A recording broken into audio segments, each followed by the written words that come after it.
Welcome back. This time we're going to be going through meta cam build. So for this time it's going to be slightly different. We're going to go for the same height, we're still going to be 5'4".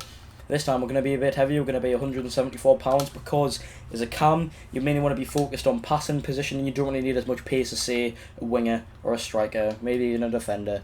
So you've gone up to £174. Right footed just because I'm used to passing with my right foot. Even though because as a striker I'm used to the left foot because I'm used to getting on my left foot full finesses. But anyway, again, this strength stat is just going to be a bit of like spare skill points. Whereas down here, you obviously want second wind and stamina, because even though you're not going to be sprinting very quickly, you are going to be running around, making plays, tracking back, nothing on defending. Again, like I said in the last video, you can have 4 or 5 star skill moves, you can have flair. It's not necessary. I've got a lot of stats on dribbling though. As you can see, 96 dribbling, 94 ball control, because your ball control is a very important part of making those players passing it around. And likewise here, I don't have swerve pass on. I've got a bit of curve on actually. So if this was me now, I think what I'd actually do instead is maybe take off one of these. I can't really take off a stamina or advanced focus, can I? I'm not really sure. Get that, so we'll go back up to 97 dribbling. And then we can put on a swerve pass just as a trait, just in case we need it. Again, for crossing, you don't really need crossing because you'll be making plays down the middle.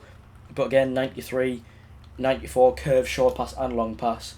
And you don't really need many shooting stats, but the only reason I've brought everything down here is just because that 4-star weak foot, you're not always going to be able to make shots or passes from your right foot, so obviously it's good to have just a little bit of shooting, because especially as a cam, sometimes if your striker drops back and makes plays, you might have to be the one who's being relied on to finish. And even still, 85 finishing free kick accuracy isn't too bad. I have absolutely no idea why it's 95 long shots. I think that's quite high, but we'll take it. Again with pace, 92 pace is more than enough for a cam. I said we're not going to be running around a lot, but even still, especially in this game, something that I complain about is that the long balls are absolutely the meta. The long balls from a centre back or a fullback or a fullback. I thought I got that wrong. Straight up, you want to be sprinting, getting forward, getting just behind the strikers and in space for that low driven cross. So I could have bumped this up to say 93, 94, even like 96 like my striker, but 92 is going to be enough to beat most centre backs, and then those spare skill points, because I don't really rate having like all your skill points on speed, because look, just these 3 stats here, that's 14 skill points total, which could be put towards an extra star weak foot, the swerve pass, 97 dribbling, stuff like that. Obviously nothing on goalkeeping. So that's my cam build, and I hope you enjoyed, and I'll